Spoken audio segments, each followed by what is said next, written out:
Halo semuanya, welcome back di MyTech Audio. Di video kali ini saya akan ngebahas IEM terbaru dari brand NF Akos atau yang biasanya selama ini dikenal dengan nama NF Audio. Sudah ganti nama sekarang.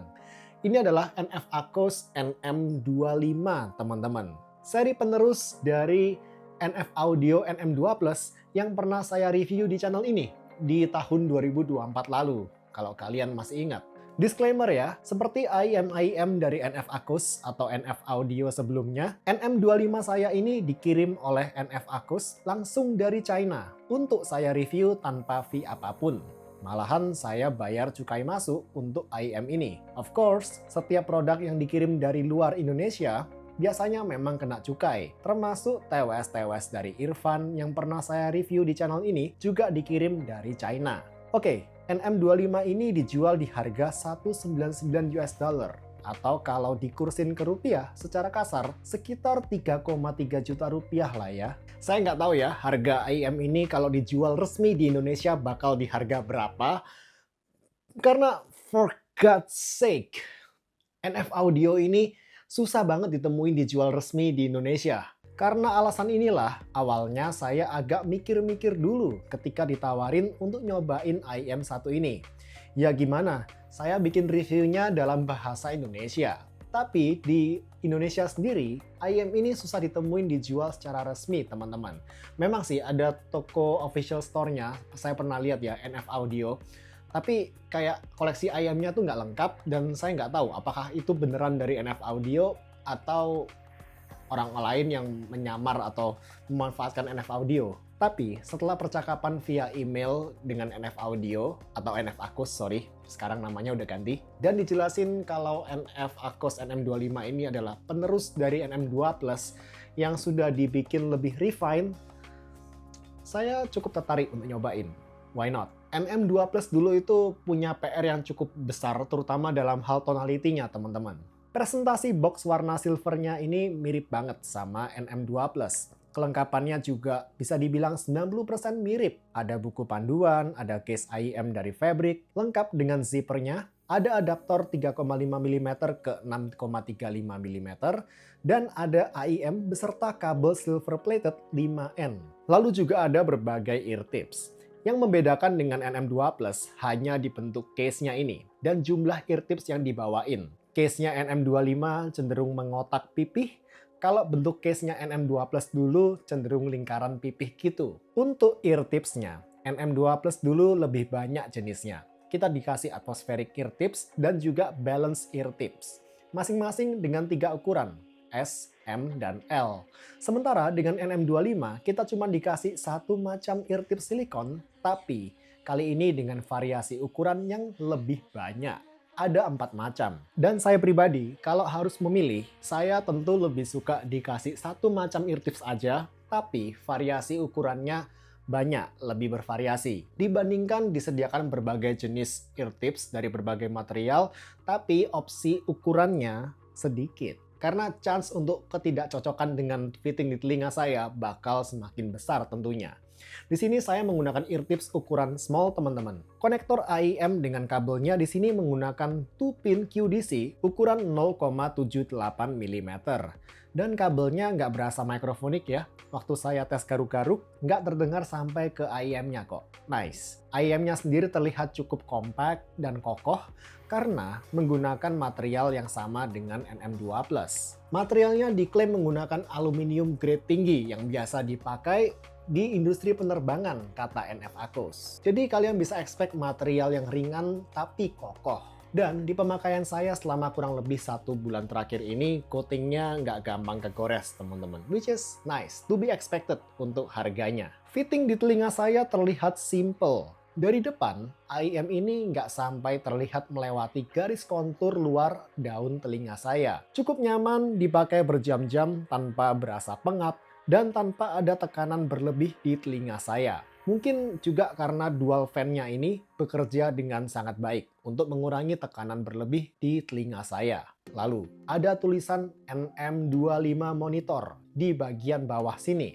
So, menyinggung jargon monitor ini, menurut saya, NM25 punya karakter sound yang cocok untuk monitoring dan cocok untuk para pendengar yang Suka dengan karakter sound cenderung analytical, para pemburu detail, technical, ini nih, cocok. Secara sound menurut saya NM25 ini lebih punya sub-bass daripada pendahulunya NM2 Plus. Yang tekstur bassnya waktu itu terdengar lebih kering bisa dibilang, lebih minim sub-bassnya. Nah, dengan NM25 ini kita bisa expect bass yang lebih bulat, nggak sekering bassnya NM2 Plus. Jadi kalau kita pakai buat dengerin lagu-lagu EDM, hip hop, atau modern pop yang banyak main di daerah sub-bass, bakal lebih enjoyable didengerin menggunakan NM25. Sedangkan detail tekstur gebokan bass drum di lagu-lagu rock akan sedikit lebih bisa diamatin di NM2 Plus dulu. Plus, decay bassnya NM2 Plus dulu terdengar lebih lincah, lebih cepat gitu. Sehingga kalau kalian pakai buat dengerin gebokan double pedal gitu di lagu-lagu death metal, gebokan double pedal di lagu-lagu tersebut bakal terdengar lebih lincah, lebih bisa diamatin di NM2 Plus pendahulunya. Tapi NM25 ini sebenarnya juga not bad. Hanya bassnya nggak sekering NM2 Plus dulu. Dan bisa dibilang sekarang bassnya tuh lebih all-rounder lah untuk berbagai genre musik. Sementara untuk mid-range-nya, baik NM25 maupun NM2 Plus dulu punya karakter vokal atau mid-range yang sama-sama ke arah lean, neutral to bright, bukan tipikal yang full body. Kalau kita lihat di grafik frekuensi responsnya, yes, NM2 Plus agak sedikit punya lower mid-range di sini. Lebih ada warmnya sedikit, harusnya. Kenapa saya bilang harusnya? Karena ada peak di area 4kHz ini, kesan warm yang harusnya berasa di mid-range-nya NM2 Plus, ini jadi kurang berasa. Dan sekarang di NM25, dengan region treble bawah sampai treble tengah yang lebih merata distribusinya, tanpa ada peak-peak tertentu yang menonjol, treble-nya NM25 kalau saya bandingkan dengan NM2 Plus dulu, terdengar masih sama kok secara energiknya ini. Terdengar masih energik, tapi sudah tidak berasa sibilan kayak di NM2 Plus. Paling nggak sesibilan NM2 Plus dulu, teman-teman. Di NM2 Plus, peak di area 4kHz-nya ini cukup mengganggu. Karena frekuensi 3000 sampai 4000 Hz ini merupakan frekuensi paling sensitif buat telinga manusia. Jadi kalian bayangkan aja, frekuensi yang paling sensitif untuk telinga kita di NM2 Plus dulu itu di boost teman-teman, ada peaknya. Jadinya ya bakal terdengar picky, sibilan gitu, kayak nyelekit di telinga, ofensif. Jadi, perbaikan di frekuensi treble yang lebih flat di NM25 sekarang benar-benar ngebantu kasih listening experience yang tetap detail, energik, tapi jauh lebih smooth dan lebih delicate kalau saya bahasakan. Lebih bisa dinikmatin juga. Lalu, nggak berhenti di situ. Area upper treble dari soundnya NM25 ini sekarang berasa sedikit lebih airy, lebih extend dibandingkan NM2 Plus dulu. So, there is a lot of energy di area frekuensi treble atas. Tapi, meskipun ini bakal ngebantu kasih detail retrieval dan kesan airy di soundstage-nya, tetap aja mungkin nggak semua orang bisa enjoy. Karena saya tahu ada orang-orang tertentu yang sangat sensitif sama region treble. Biasanya mereka yang sangat suka tipikal audio yang warm, balance curve warm gitu, pencinta vokal yang lush, rich, tebel. Buat orang-orang itu, soundnya NM25 ini mungkin agak terlalu energik di area treble-nya. Tapi, buat para pemburu detail, analytical listener, yang suka soundstage yang bisa dibilang cukup lega, detail yang melimpah, NM25 ini mantep banget. Kalau ada kekurangan dalam hal teknikalitas dari IM1 ini, saya rasa ada di layering atau depth-nya. Soundstage dari NM25 ini berasa lega, tapi leganya itu cenderung melebar ke kiri kanan, atas bawah. Atas bawah, kebalik. Kiri kanan, atas bawah. Nah, dari depan ke belakang, layeringnya ini kayak kurang dapet. Lalu juga positioning instrumen di imagingnya ini, itu berasa kayak kurang precise, kayak masih ngawang-ngawang gitu. Dan hal inilah yang menjadi keunggulan salah satu pesaingnya di harga yang lebih murah, yang kebetulan saya juga punya IEM-nya, dan pernah saya review sebelumnya, yakni SIMGOT EA500LM. SIMGOT EA500LM punya imaging yang lebih berasa. Meski secara detail retrieval overall NM25 masih lebih unggul berkat karakternya yang bright, SIMGOT EA500LM yang di sini punya karakter audio cenderung lebih relax ya, treble-nya lebih relax, vokalnya juga lebih tebal, audionya overall lebih warm, bisa kasih imaging yang menurut saya lebih precise. Detail retrieval di SIM GOT EA500LM ini sebenarnya juga cukup oke, meski tentunya nggak sekeluar senonjok di NM25 yang detailnya lebih di-push ke telinga kita gitu. Khususnya di area treble teman-teman, dimana saya menyadari tekstur suara tamborin, snare, simbal terdengar lebih detail, lebih keluar di NM25. Buat pencinta audio yang lebih balance, mungkin NM25 ini lebih enak di-pairingkan bareng source DAC atau amplifier berkarakter warm atau neutral to warm untuk mengimbangi energi di area frekuensi upper treble IEM1 ini. Dan nggak susah kok untuk ngedrive IEM1 ini dengan sensitivity 108 dB per milliwatt dan impedance 32 ohm. Bahkan headphone jack di kebanyakan HP pun bisa kasih power yang cukup untuk ngedrive IEM ini. Malah di kasus saya lebih suka pairingkan NM25 ini dengan jacknya Samsung Galaxy Note 9 jadul saya, yang cenderung lebih bisa ngebikin vokal terasa lebih warm dan relax, dan kasih soundstage yang lebih lega dibandingkan jacknya HP LG V30 jadul saya ini, yang di sini cenderung lebih analytical karakternya dan lebih ngeboost area treble. Bakal too much kalau dibandingkan dengan NM25. Well, dua-duanya HP jadul sih ya. Tapi ya gimana lagi?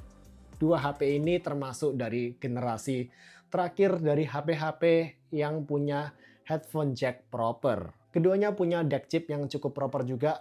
Kalau LG V30 ini dari quad-deck-nya ISS Saber, sedangkan Samsung Galaxy Note 9 ini menggunakan DAC chip dari Cirrus Logic. Once again, rest in peace headphone jack. Ya kali, masa harus beli HP Sony Xperia yang harganya selangit itu untuk dapetin HP yang ada headphone jack-nya. Di harga segitu, mending beli DAP proper aja. So, that's it teman-teman. Review saya untuk NF Akus NM25 ini. Ini IEM favorit saya dari mereka saat ini. Saya lebih suka NM25 ini dibandingkan NM2 Plus dan juga flagship mereka, NE4 Evolution. NM25 ini saya merasa punya karakter tuningan yang paling jelas gitu loh, mau dibawa kemana di antara IEM-IEM dari NF Audio yang pernah saya coba selama ini. Juga one of the best untuk monitoring dan juga untuk para penikmat audio yang mengincar detail melimpah, yang suka sound-sound ke arah analytical gitu teman-teman. Untuk harga $199. Di harga ini, kalau suka dengerin tonality yang smooth, inovatif, relax banget, pokoknya lawannya NM25 ini banget, kalian bisa cobain Kiwi Ears KE4. IEM yang juga saya pernah review di channel ini sebelumnya. Kalau selain daripada itu saya nggak tahu ya, karena saya juga belum nyobain begitu banyak IEM, saya nggak akan bahas IEM yang belum pernah saya cobain teman-teman. Terutama 1-2 tahun terakhir ini, saya jarang banget nyobain IEM-IEM baru. But hey, itulah review saya untuk NF Akus NM25 ini. Semoga bisa bantu jadi referensi buat kalian yang sedang cari IEM monitoring atau typical analytical soundnya di harga $199 atau sekitarnya. Dan semoga NF Akus NM25 ini bisa dijual secara resmi di Indonesia. Ini masih menjadi PR-nya brand ini teman-teman. Kalau gitu kita bertemu di video berikutnya, dan juga Merry Christmas, Selamat Natal buat kalian yang merayakan, and thanks for watching. See you, bye guys.